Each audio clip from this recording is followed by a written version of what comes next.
Sometimes I'm right and I can be wrong. My own beliefs are in my song. The butcher, the banker, the drummer, and then makes no difference what group I'm in. I'm everyday people. Yeah, yeah. There is a blue one who can't accept the green one, for living with the fat one who's trying to beat a skinny one. Different strokes for different folks, and so on and so on, and Scooby-Dooby-Dooby. Ooh, sha-sha. We got to live together. I am no better, and neither are you. We are the same, whatever we do. You love me, you hate me, you know me, and then you can't figure out the bag I'm in. I'm everyday people. Yeah, yeah. There is a long hair that doesn't like the short hair, for being such a rich one that will not help the poor one. Different strokes for different folks, and so on and so on, and Scooby-Dooby-Dooby. Ooh, sha-sha. We got to live together. There is a yellow one that won't accept the red one, that won't accept the red one, that won't accept the white one. Different strokes for different folks, and so on and so on, and Scooby-Dooby-Dooby. Ooh, sha-sha. I'm everyday people.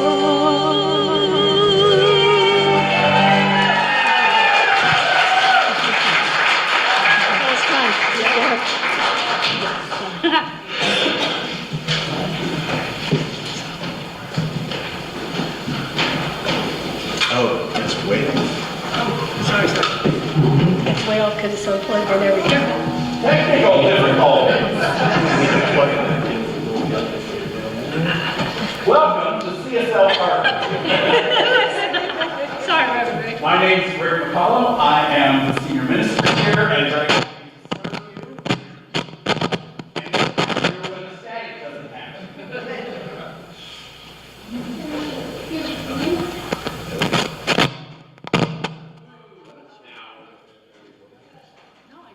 It's my electric personality. The jockey. So while we're working on that, let's say welcome. We're glad you're here. We are a spiritual community that welcomes everyone, wherever you are, on your spiritual journey. You're welcome here. Welcome home. Thank you for being with us today. Do we have people here for the first time?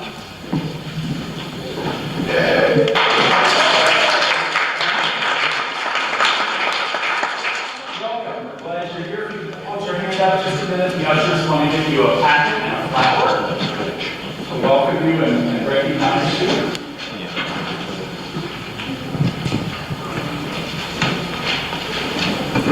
I also want to say a special welcome back to our practitioner who has been out traveling the globe and is here with us today, Jan Hobbs.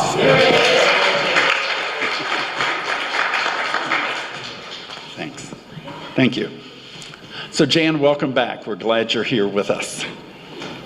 She has spent some time in Costa Rica, spreading the word, being the love, and being the peace that she is. So we're very excited to be able to send her out from CSL Parker and have her return to us too. Today is a special day. We have our tailgate party. Do you know it's Super Bowl Sunday? Some people might. That's okay. I'm going to talk about baseball in a little bit. You laugh. Just wait. I also want to make you aware that we will be moving in 4 weeks. So the 5th of March, The very first weekend of March, we will be moving to Cimarron Middle School. And there's an announcement in your bulletin. Please take that with you. We will be here the next 3 weeks, and then we're going to be moving to Cimarron Middle School. The city is going to be renovating this chapel, and it's much needed. If you have ever been in the basement, you would be scared. So they are going to kick us out, and we're moving to Cimarron Middle School so that we will have a nice place, and it will be wonderful. And lots of seating, and lots of people can come and join us, and it will be a great experience. So we hope that you will make that transition with us. Same time for the service, we'll just be at Cimarron Middle School. If you have questions, please see me or any of the board members, and we'll be happy to answer your questions there. Does anybody have a birthday this month? February birthdays? Anybody have an anniversary this month?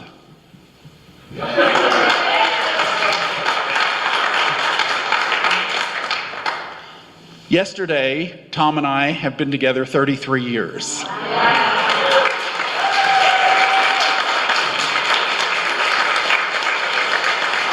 And I'm real excited because next Sunday he'll be here with me. Most of you know that we are moving from Florida to Colorado, and so he's been in Florida working on packing up the condo and getting ready to sell, and I've been looking at houses here, and we've been stressing over that and trying to remind ourselves that it's all perfect and God provides in the right time. So we do have a celebration cake today, so thank you, Rainey, for providing that over here on the table. And after we have celebration cake, then we get to go over to the old schoolhouse for our tailgate party. So the tailgate party today is from 11:30 to 1. There's lots of good food over there, and we hope that you will come and join us and celebrate. Then you can go have your own Super Bowl party if you'd like, but please join us for ours over in the old schoolhouse.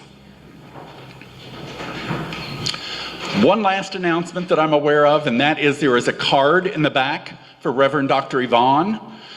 She has left to move to a new job, which is at CSL Castle Rock.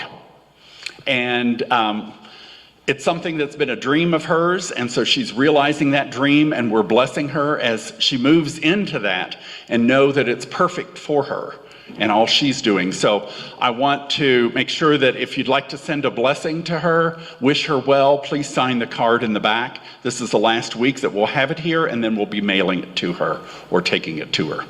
So she blesses all of us and is excited about the new position for herself and what she's able to do. We have one other announcement. Okay. We need to make real quick.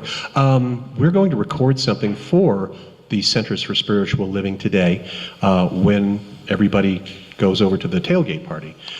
You are actually welcome to be here. You just need to be quiet because we're going to record it on a cell phone. We've got our sheet music and all that, so we've kind of done some run-throughs, and we're going to do a quick recording of that and then go to the tailgate party. So the main thing is for those of you wonderful, helpful people that always help us tear down all this equipment and put it away, if you want to stay, fine, or we can handle that ourselves. We really thank you every Sunday. I've never really come out right out and said how great that is for the band, but it really is wonderful. But we'll take care of it today. So because we're going to stay after school a little bit and do a little recording, and you'll hear it. So Part of the video? Part of the video, yes. Center for Spiritual Living is doing worldwide video, the first time they've taken this on. And I've seen, was it 4 nuns from... Yeah, 4 nuns from... India. Yeah. That have already done the singing and turned in their video. And so they're going to take this video and splice it together, people from different CSLs all over the world. And then it will be on the website. They'll send it out to us and we'll be able to share that. So it's quite exciting. And I just bless Alan and Yes to Love for being a part of that. I've sent them the emails and they're spearheading that for us. We need dancers, we need backup singers, whatever you can do to be in there. Reverend, just so that the community knows that we can pray, can you film Brooke Barn last night? So just keep her in your thoughts and prayers. Yes, thank you. She is our social director. She has the party all planned for us, but I don't think she's going to be here. So keep her in your prayers and your thoughts. It's time for us to stand and greet one another, to share the love. Please do that. Call out my name, and you know wherever I am, I'll come running. Oh, yes, I will. To see you again. Winter, spring, summer, or fall, all you have to do is call, and I'll be there, yes I will. You got a friend. You got a friend. You got a friend. Ain't it good to know You got a friend. you got a friend?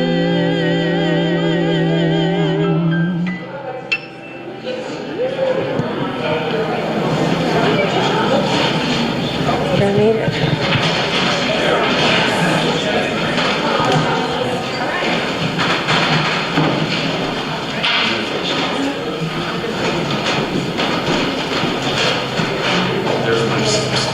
Oh, thank you. I suppose I need this, right? Okay. Well, let's take a nice deep breath, and after all that excitement and greeting and love shared,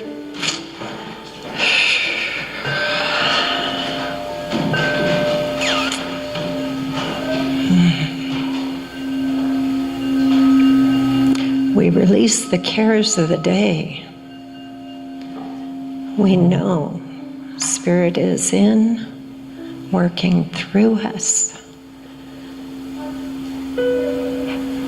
helping us.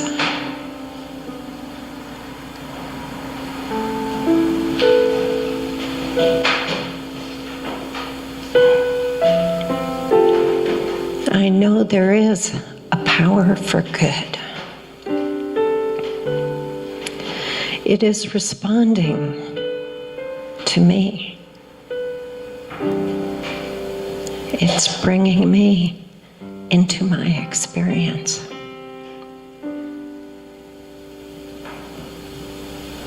Everything that's necessary.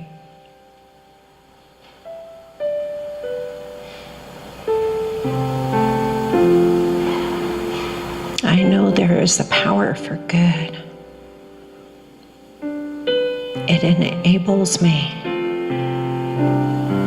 to help others and bless the world.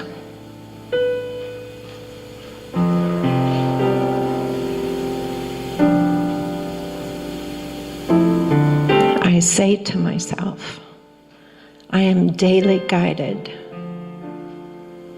with love, compassion, and I know that under every circumstance, in every situation, divine intelligence guides me.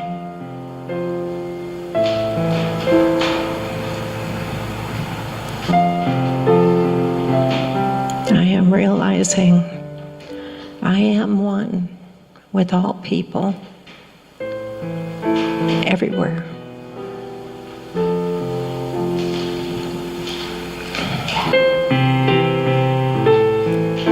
I affirm that there is a silent power, that power for good flowing through me, through you,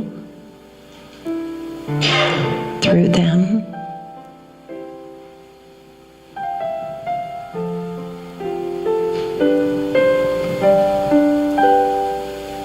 Under divine providence, this love, and under the divine leadership of the Supreme Intelligence, I know we are one now and always. For thine is the kingdom and the power and the glory forever. Please join me in saying, and so it is.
Today I'm going to read you the definition of paradox.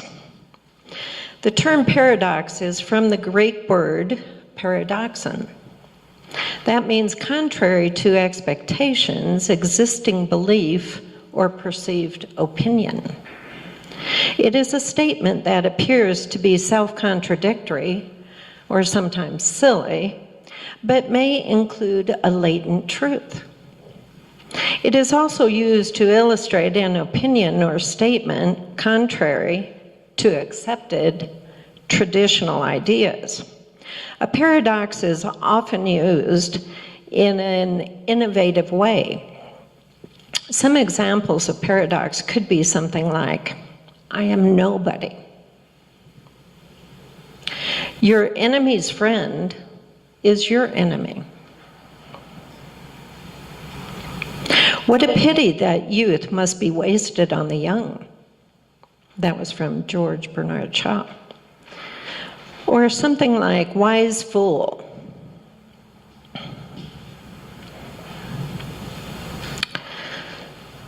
There was, in George Orwell's Animal Farm, one part of the cardinal rule is the statement, all animals are equal, but some of them more equal than others.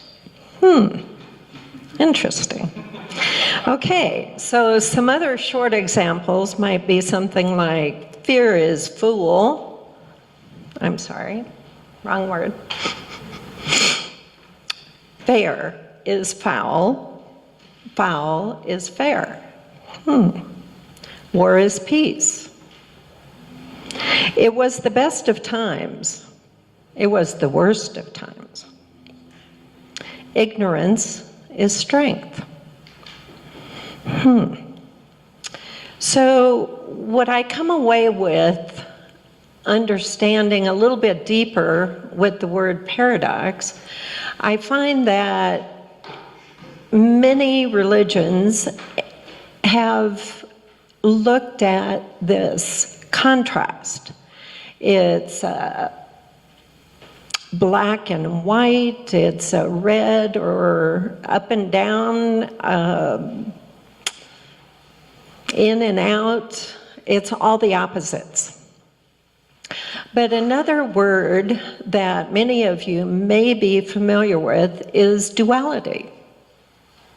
So that's how I look at a paradox. It's really a duality. It's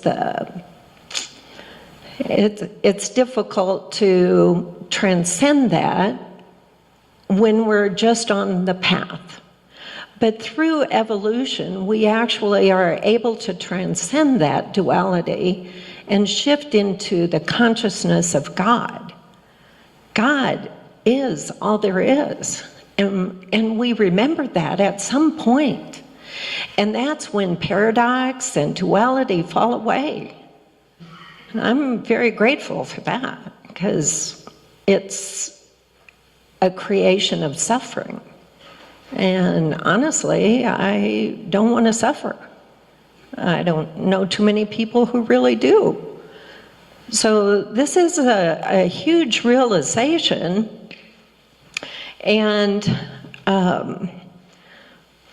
what I was going to do is just a brief explanation of duality.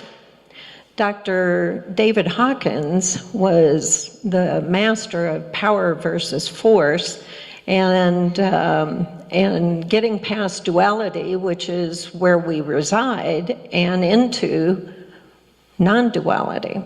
So the duality is the world of form. It's characterized by seeming separation of objects, reflected in conceptual dichotomies such as this, that, here, there, now, then, or yours, mine. This perception of limitation is produced by the senses because of the restriction implicit in a fixed point of view.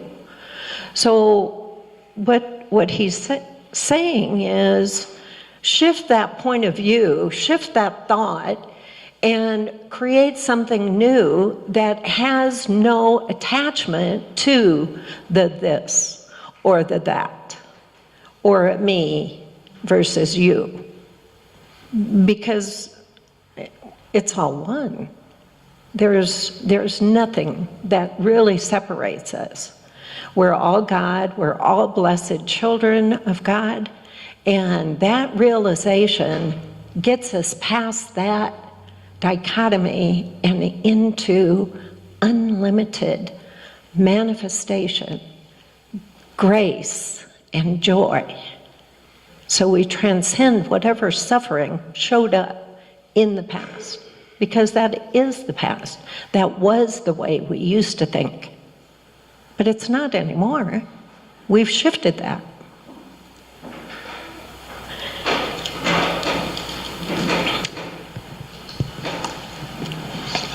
One more thing.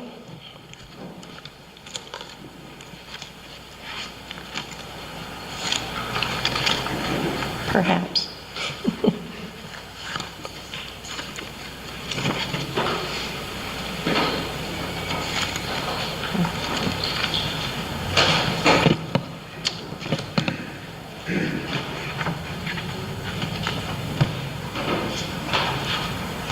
Well, maybe not. So the gift is for each of us to understand ourselves during our process of evolution. We change consistently by those thoughts, those words, those actions that we take on as our own. And So that's the gift. Once you're on the path, you can't go back. This is our blessing. This is our joy. This is new beginnings for a new year, and all good. And so it is. So it is.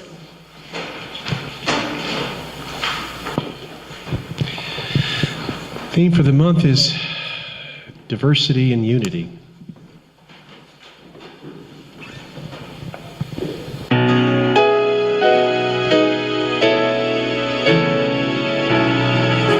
Ebony and ivory live together in perfect harmony, side by side on my piano keyboard. Oh Lord, why don't we?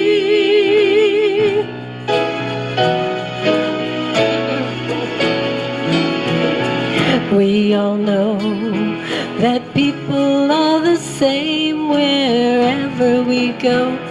There is good and bad in everyone. We learn to live when we learn to give each other what we need to survive.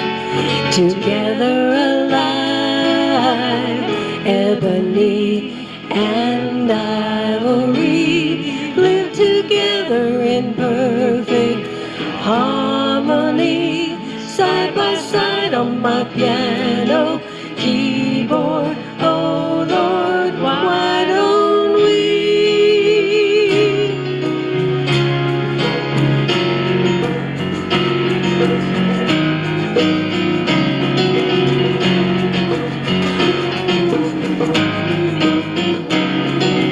Ebony, ivory, living in perfect harmony. Every ivory, ooh. We all know that people are the same wherever you go.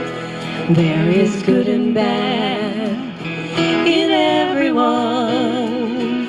We learn to live when we learn to give each other what we need to survive.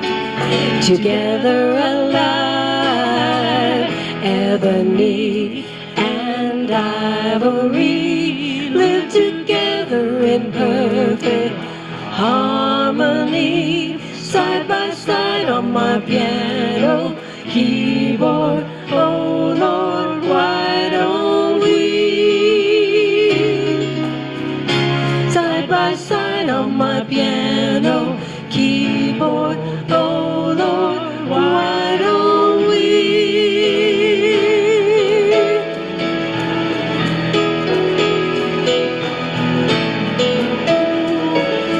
Ebony, ivory, living in perfect harmony.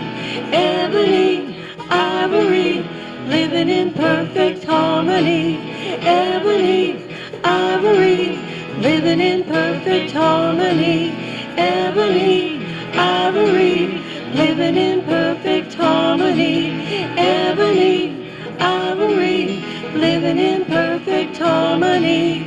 Ebony, ivory, living in perfect harmony.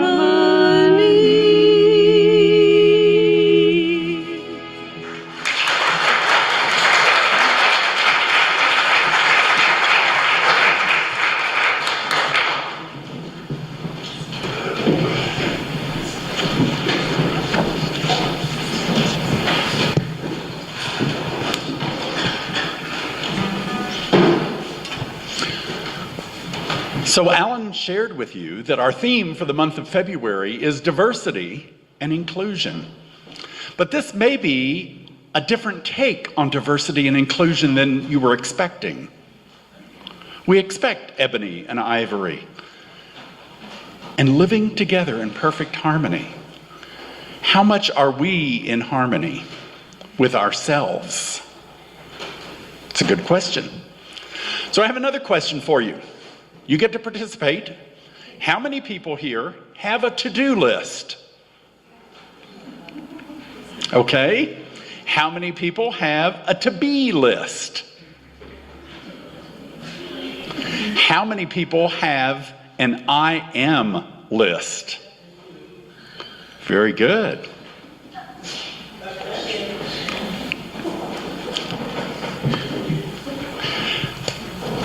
In our Science of Mind textbook, Ernest Holmes is talking about the infinite. And he talks about how this is the original life. It is good. It's filled with peace.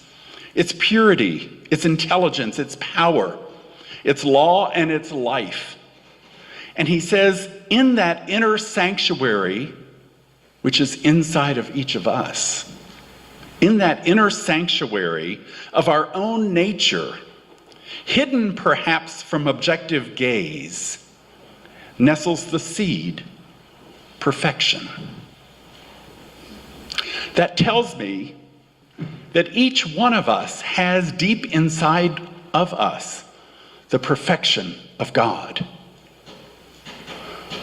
That's where we connect with the divine.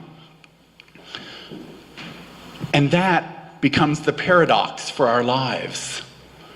We are both human and divine. Our bodies house both our humanness, whether you like your body or not, flaws and all, and the seed of perfection. What is it that we're going to feed in our lives? For most of my life, I will tell you, maybe I shouldn't, but I will, I haven't been feeding the divine. It was all the outer. When I lose another 25 pounds, when I get finished with this class, when this occurs, when my child gets out of high school, on and on and on. When this happens, then I can be happy. Then life will be better. Life has to be good right now. And it can if we realign ourselves and recognize that the divinity is within us. And when we go within, we find that seed of perfection. And when we nurture that seed of perfection, our lives become immensely better. So this is the paradox, that we're both human and spirit. It's a mixing of the divine perfection and our human flaws. We have to overcome our human errors, take responsibility for ourselves, accept ourselves as we are.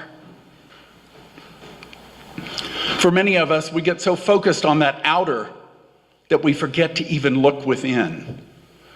It's the last place we would ever look. And some stories would say that's why God hid itself in the midst of us. Who would ever look within? We all run around the world looking without, trying to find peace, trying to find what we want, trying to find the next high, whatever it is. And when we sit still and go within, there's so much more for us. There's a book that I have recently found. It's called Spirituality of Imperfection. And I think you'll be hearing some more from me about that book. So it's Super Bowl Sunday, and I want to tell you about baseball. I know the Super Bowl is not baseball. Some of you may not know, my son is the mascot for the Baltimore Orioles. So I do know a little bit about baseball. Francis T. Vincent, Jr., was one of the former commissioners of baseball. Can he teach us anything about spirituality? Let me tell you what Francis Vincent said. Baseball teaches us, or has taught most of us, how to deal with failure. We learn at a very young age that failure is the norm in baseball. And precisely because we have failed, we hold in high regard those who fail less often. Those who hit safely 1 out of 3 chances become star players. I also find it fascinating that baseball, alone in sport, considers error to be part of the game, part of its rigorous truth. So who would think baseball could teach us spiritual truths? And the spiritual truth is errors are part of the game of life. We are human, we make errors, and we are divine. And that perfection is there. Which are we going to feed? How are we going to bring that paradox together within us? This is what spirituality is. It's bringing the paradox of being human and divine together. That's our spirituality. To be human means that we are imperfect. We are error prone. It's part of the game of life. But are we going to focus on our errors? Or are we going to move past them, transcend them, and find ways that we encourage ourselves to be better, to do better next time? We can wallow in the self-pity, poor me, or we can rise above it.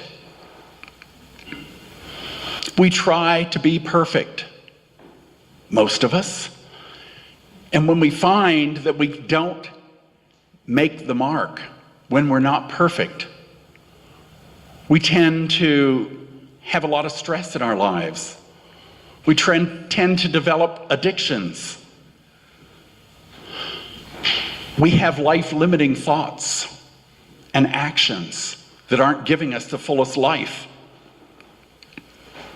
And so we need to find that way to release that seed of perfection. There was a town who was very proud of their golden Buddha. And I just blew the story.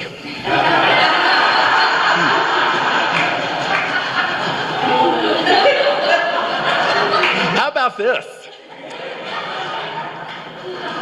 There was a town that was very proud of their clay Buddha.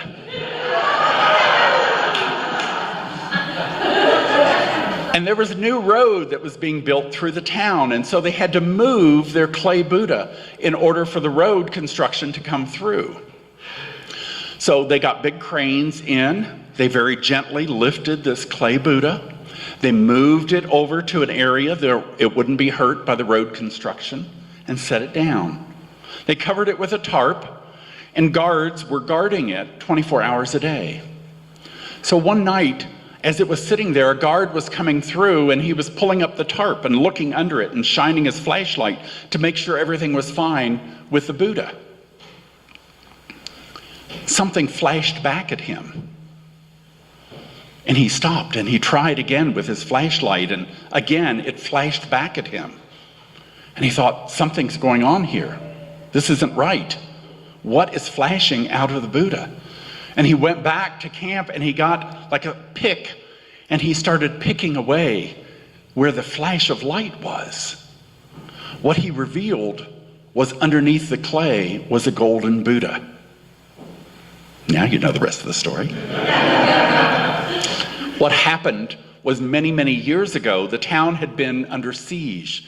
And the army that was coming through was taking everything of value and taking it with them. And the townspeople did not want to lose their golden Buddha. So they put this clay over top of it, because who wanted a big clay Buddha? And so they covered it, their golden Buddha, with the clay. Years passed, and people had forgotten that underneath the clay was the golden Buddha. How many times do we put on our humanness? Do we try to be the best at work, the best at home, the perfect person in everything we do? And we forget, nestled inside is the golden Buddha, the seed of perfection, where we touch the divine. Emerson had a quote about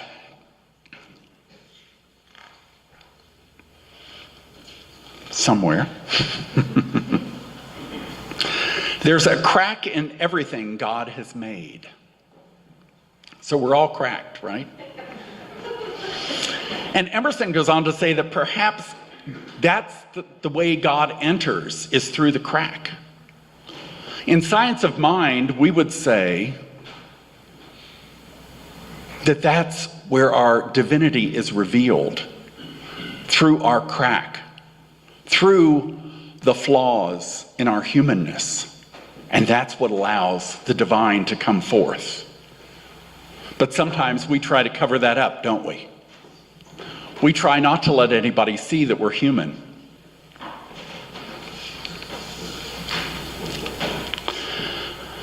Our spiritual leader for Centers for Spiritual Living, Reverend Dr. Ken Gordon, said, if you're trying to practice spirituality, if you really want to be spiritual, go to the bank or the grocery store, and when you're ready to leave, find the longest line and go stand in it. Stand there practicing patience and love and blessing people until it becomes second nature for you. Kind of rubs you the wrong way, doesn't it? We're always looking for the shortest line, and then that one's going to stop moving, right? But as a spiritual practice, you can get in the longest line, and you can practice being patient, recognizing and blessing everyone as you stand there. If you can accomplish that, then when you're in traffic, you can be patient.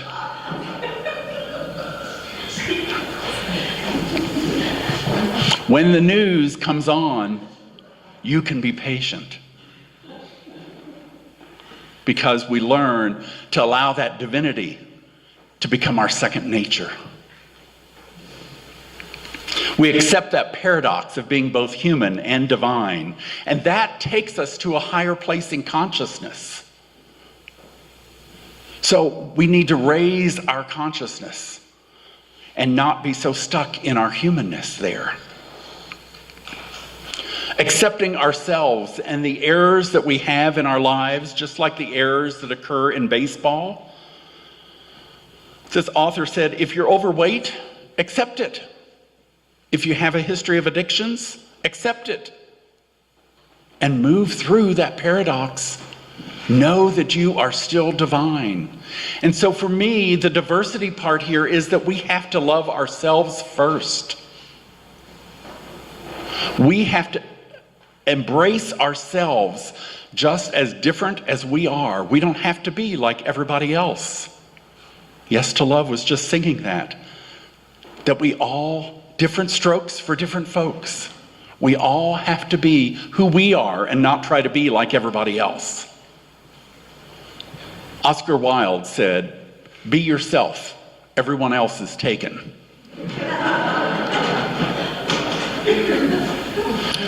So listen for that intuition, that inner voice in you, and respond to that in your authentic way. That's the way to embrace spirituality, is to be authentic for who you are and not who somebody else wants you to be. So I have one more story here for you. This is a story of 4 rabbis. Israel Shem Tov was the founder of Hasidic Judaism. And when misfortune threatened, he went into the forest, would light a fire, say a special prayer, and a miracle was accomplished. Later, another rabbi saw misfortune threatening. He went into the forest and he said, Master of the universe, listen, I do not know how to light the fire, but I am able to say the proper prayer, and a miracle was accomplished. Still later, another rabbi needed to save his people, and so he went into the forest and he said, I do not know how to light the fire. I do not know the prayer, but I know this is the place. This must be sufficient. and the miracle was accomplished.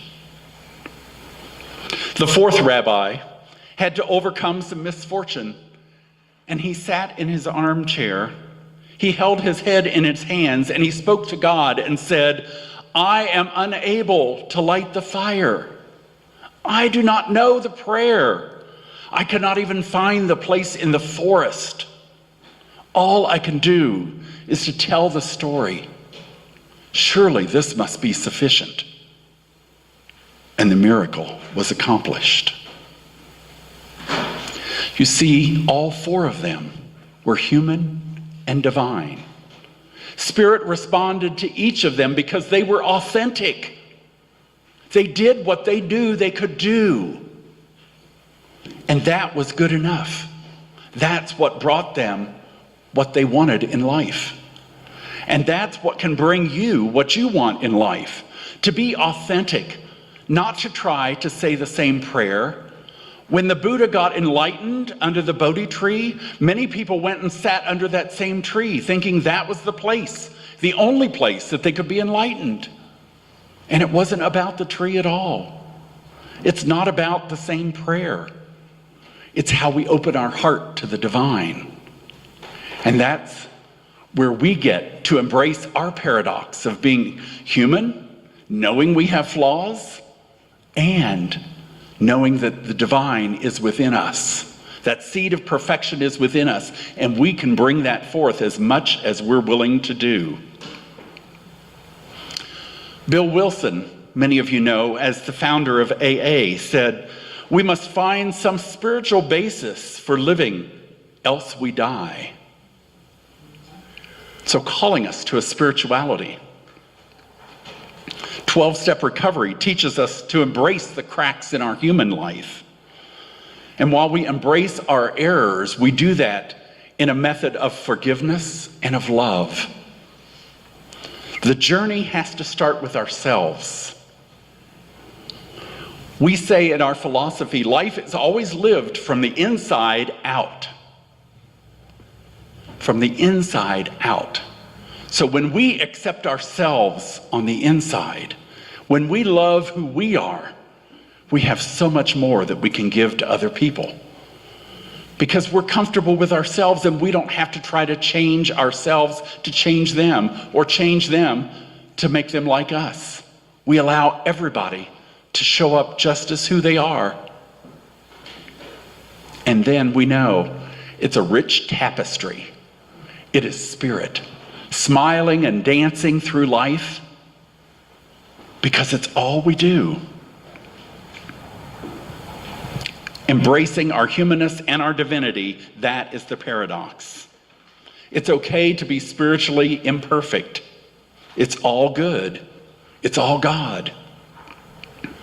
Romans 8 says, do all you can to live in peace with everyone.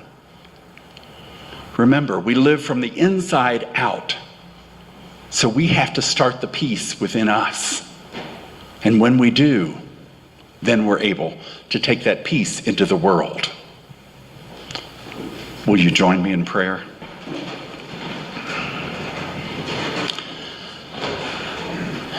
Knowing that there is one Spirit, one seed of perfection, and it is buried in each one of us.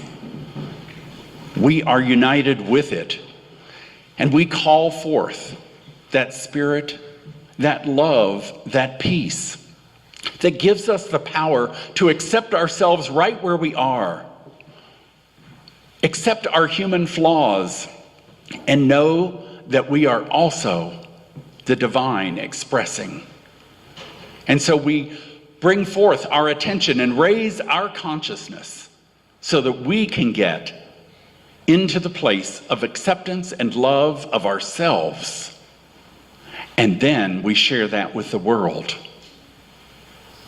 For the world needs all the peace, all the love, all the joy that we can bring to it.